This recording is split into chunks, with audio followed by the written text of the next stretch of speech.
2/3 of the அதாவது bishop council என்று அதில் ஒரு 14 பேராயர்கள் இருக்கிறார்கள்.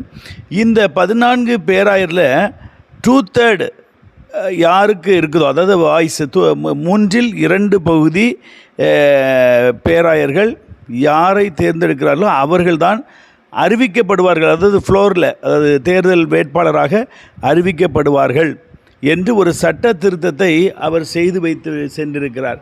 இவையெல்லாம் நிச்சயமாக வரும் நாட்களில் மாற்றப்பட்டே ஆக வேண்டும். ஒரு ஜனநாயக படுகொலை என்று தான் சொல்ல முடியும். அதாவது பெரும்பான்மை 2/3 பெரும்பான்மையில் உள்ளவங்கள பரிந்துரை பண்ணுவாங்க. அந்த பரிந்துரை பண்ணும்போது என்னென்னா 10 முதல் 14 பேராயர்கள், அதாவது 10க்கு மேலே பேராயர்கள் ரெக்கமெண்ட் பண்ணால் அவர்கள் தான் பிரதம பேராயர் வேட்பாளருக்கு தகுதியுடையவர்கள். அதற்குள்ளே நிறைய பேர் சொல்லிட்டாங்க, நீங்கள் 2 வேட்பாளர் சொல்கிறீங்க, ரூபன் மார்க் பேராயரும் ஷர்மா பிஷப்புன்னு சொல்லுங்க. ஷர்மா பிஷப்பு பேனலே நிற்க மாட்டார், ஃப்ளோருக்கே வரமாட்டார். அவரை அந்த பிஷப் கவுன்சிலிருந்து அறிவிப்பு கொடுத்தா தானே வருவார் என்று என்னிடம் ஒருவர் சொன்னார்.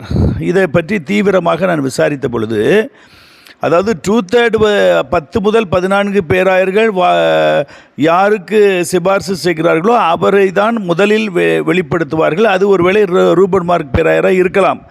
அதற்கு பிறகு பிஷப் சர்மா அவர்கள் நானும் போட்டியிடுகிறேன் என்று சொல்லும் பொழுது இவருக்கு எத்தனை பேர் வாக்களிக்கிறார்கள் பேராயராக நிற்பதற்கு என்று சீக்ரெட் பேலட் மூலம் கேட்கும் பொழுது 7க்கு மேலே, அதாவது 14 பேராயர்கள் இந்த பேராயர் கமிஷனரில் இருக்கிறாங்க.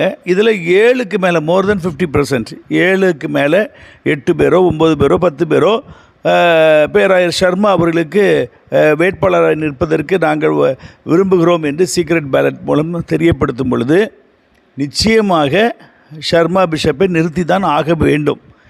இந்த குளறுபாடுகளிலிருந்து வெளியே வருவதற்காக இப்பொழுது இந்த தேர்தலை நடத்தி தருவதற்கு சுப்ரீம் கோர்ட்டால் ஏற்படுத்தப்பட்ட ஓய்வு பெற்ற நீதிபதி பாரதாசன் அவரிடம் முறையிட்ட பொழுது அவர்கள் என்ன சொல்கிறார்கள்,